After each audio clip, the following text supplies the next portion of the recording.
When the weather gets cold and there's snow everywhere, what do you like to do? Personally, I like to grab my snowboard and head off to the biggest mountain that I can find and go snowboarding with some friends.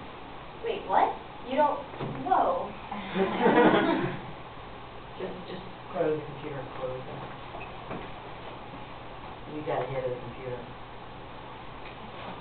Sorry. Wait, what? You don't have a snowboard? Well, then, the equipment to get is very simple. First, we're going to talk about the clothing or clothing you should wear.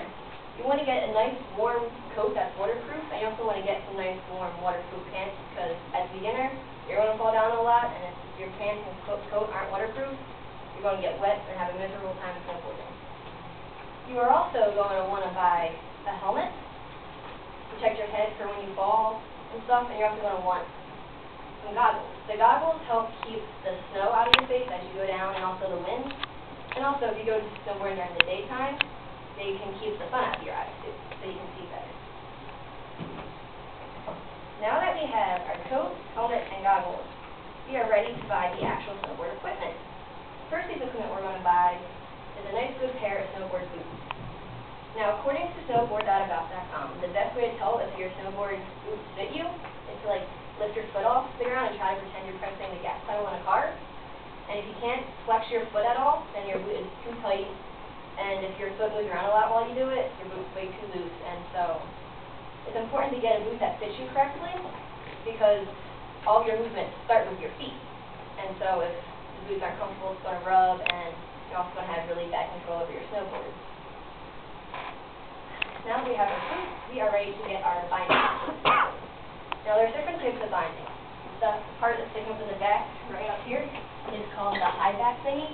And if you like to go off rails and to jump, then you're going to want to have a softer one because it gives you a little bit more movement and you can pull off those really cool tricks a lot easier. But if you're just a beginner and you just like to go down the hill and stuff, you want a harder one. So it allows you to turn quicker and stop and gives you just a little bit more control over your board as you go down the hill. Now that we have our boots, bindings, we are ready to get our actual snowboard. Now, snowboards come in many different lengths and widths, all according to how tall you are and how big your feet are. And as a beginner, you're going to want a shorter board, a board that comes between your collarbone and your chin. But if you're a little bit more advanced and you like to go down a mountain, you want a little bit of a taller one that comes between your chin and your nose.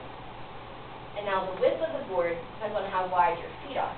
When you stand on the board, your toes should come almost to the edge of the board, but you don't want them hanging over, because when you go to turn, your feet will then hit the snow and trip and fall. And if your feet aren't close enough to the edge, you won't be able to apply the correct amount of pressure when you turn, and you won't be able to turn as good.